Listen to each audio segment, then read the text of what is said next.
Welcome back to our First-Time Homebuyer Guide. I'm so proud of you for sticking with this journey.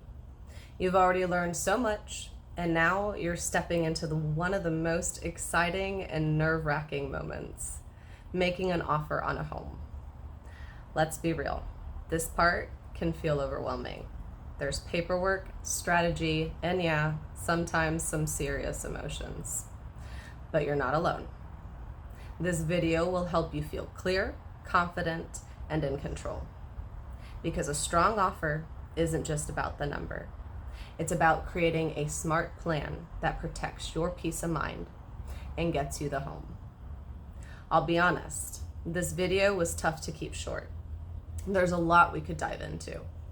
So this is a simplified but detailed version of the as-is contract that is used most often in Central Florida. And if you would like a full line-by-line breakdown in another video, just let me know in the comments below. I'd be happy to do a deep dive if that would help. In Florida, most residential home sales use one of two contracts. The FAR/BAR residential contract for sale and purchase, the standard, and the FAR/BAR as-is residential contract for sale and purchase. Here's the big difference. The standard residential includes seller's obligations to make repairs under certain dollar thresholds. The as-is contract means the property is being sold in its current condition. No required repairs from the seller, but you still have the right to inspect and walk away. Now, your offer is more than a proposal. It's a legally binding contract, so it's really important to know what you're agreeing to. If you've seen one before, you know it's no light read. But don't worry, let's go page by page. Just enough so you feel prepared and not overwhelmed. This way, when it's time to make an offer, you're not just seeing this stuff for the first time. Except for the first page where we will go line by line. Please keep in mind the line numbers may change as they change the contract, which they do. Line 1, make sure your name is spelled exactly as it is on your pre-approval. Line 7 through 14, double check the address, legal description, tax ID. It should match the listing. Lines 15 through 25, these list what stay with the home, like appliances or fixtures. If a washer and dryer aren't listed but you want them, add that there. Same with if there's a hot tub that you want removed. Lines 27 through 42, the purchase price, escrow deposit, and your financing details, your loan amount, the balance to bring to closing. Remember, that's not your total balance, there will be more. Line 43 through 49, time for the seller to respond to you, or you can move on to another home. Line 50 through 63, the closing date. I recommend holding the escrow with a real estate brokerage. And not every agent has access to do that. I do through my brokerage, which can make things a little bit smoother. Now on to page 2, occupancy and possession. This section confirms that the seller will give you possession of the home at closing, unless you have agreed to something different, like a leaseback. The seller also confirms no one else has a lease or claim to live in the property after closing. This protects you from any surprise tenants or delayed move-ins. It just makes sure the home will be ready for you on closing day. Assignability. This section states whether or not you can assign the contract to someone else. Basically, transfer to another buyer. For most first-time buyers, you'll check not assignable, since you're planning to buy the home yourself. Unless you're an investor or do something creative, this won't apply much, but it's still important to have it clearly stated. Now, let's talk about financing. This is section 8 of the contract, and it's a big one. It outlines what happens if your loan does not come through on time. So we want to be clear, careful, and strategic here. There's a loan approval deadline, usually around 30 days.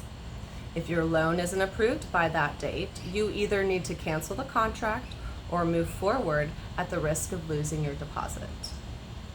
There is another optional field where you can put an interest rate cap, meaning if the rate suddenly spikes above a certain level, you're not stuck at a loan you can't afford. This section protects you, but only if you're watching the calendar and communicating clearly with your lender. This is why I always stay on top of those timelines for you.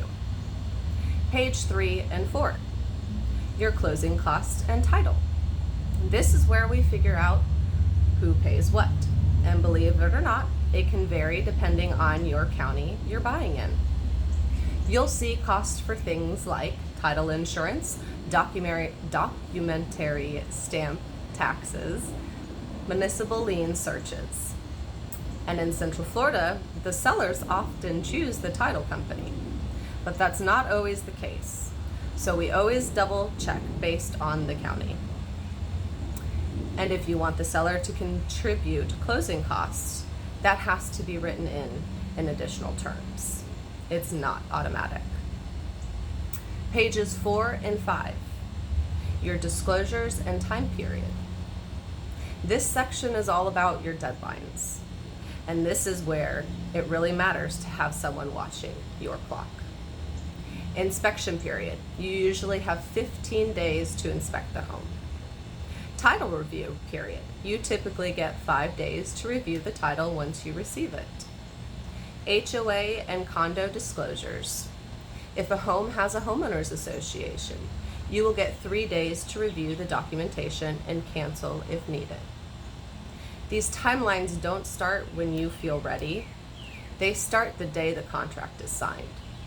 Missing one could cost you your deposit and your ability to walk away if something major comes up.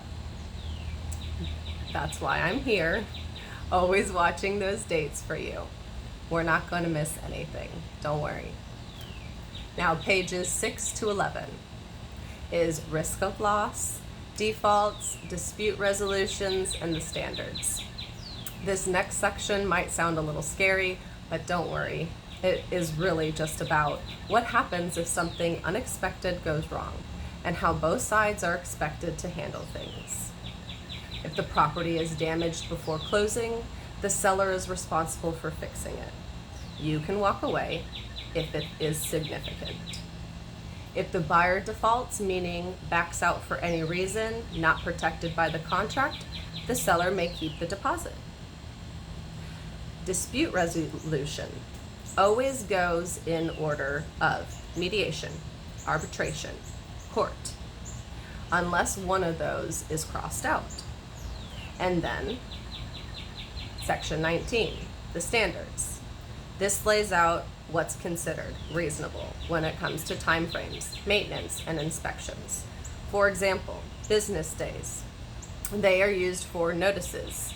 Utilities must stay on for inspections, and property should be kept in and about the same condition until closing. This section is all about keeping things fair and clear for both sides. It may sound legal heavy, but really, if we stick to the contract and communicate well, you're protected. And I lost my place. Page 11 through 12, the addenda.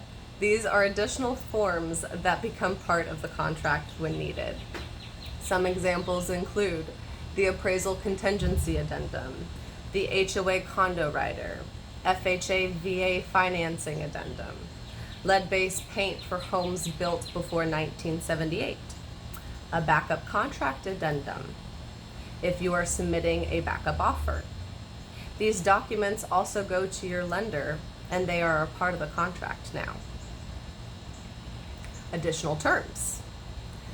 This is where custom clause area, where you can add things like asking for the seller paid closing costs, allowing the seller to stay a few days after the closing, the lease back.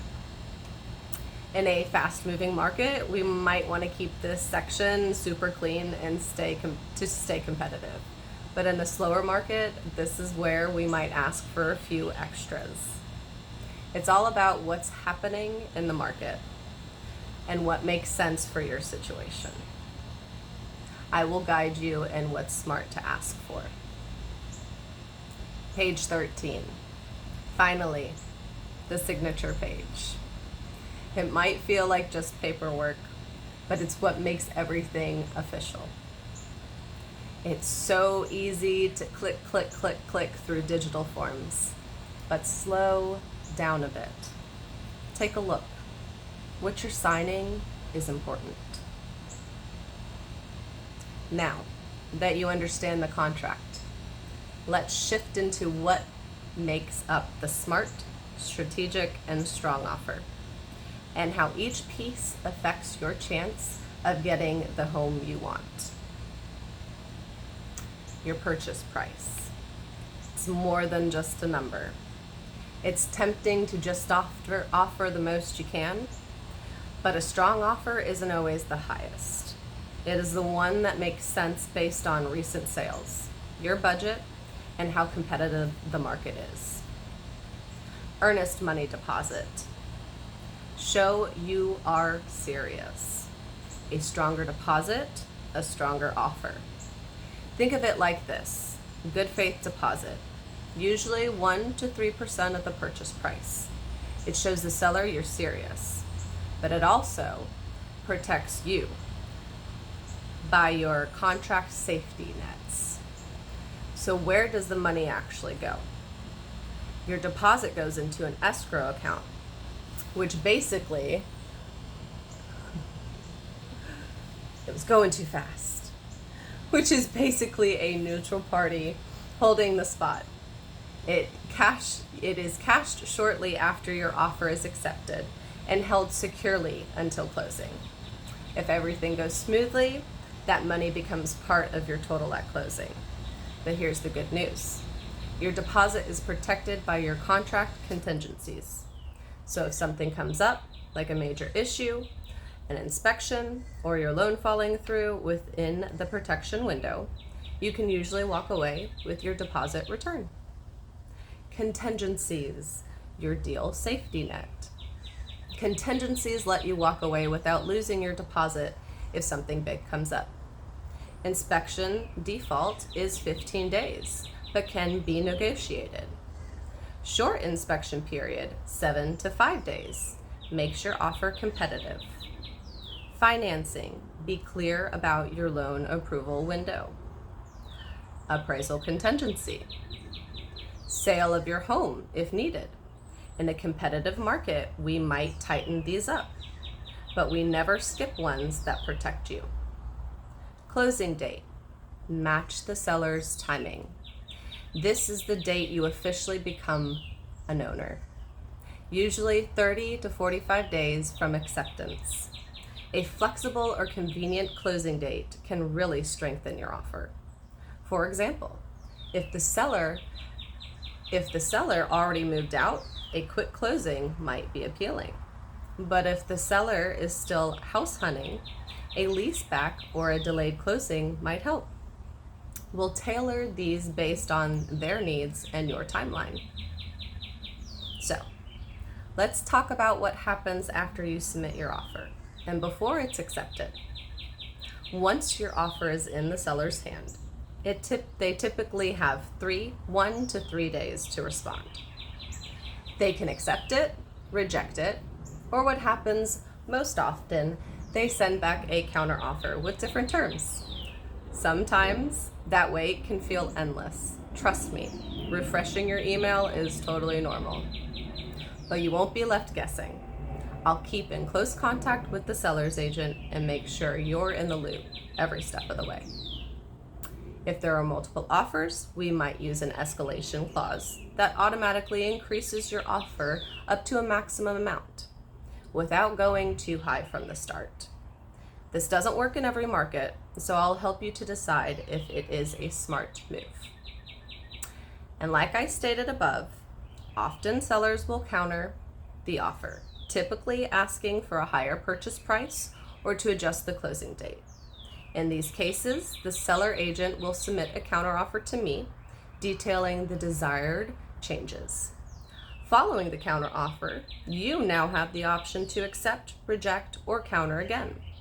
I will play a large role during this part of the process, communicating all changes with the seller's agent. So, what makes a strong offer? It's not just the price, it's the full package. From your deposit to your timeline, every piece plays a role in how confident and compelling your offer looks to the seller. Sometimes there's a bit of back and forth with the counters, and that's completely normal. I'll be right in the middle of those conversations, making sure your interests are protected and your voice is heard. Once both sides agree and sign, the contract is official, and that's when the real countdown begins. You'll start getting important disclosures, and we'll keep things moving through the inspection, financing, and more. This is your home, your investment, and your journey. I'm just here to help you make smart, confident decisions every step of the way. Thanks for watching, and if this helped, give it a like. Up next, we'll talk about what happens after the offer is accepted, timelines, inspections, negotiating repairs, and more. This journey can feel big, but you're not walking it alone. I've got you, and you've so got this. I'll see you in the next one.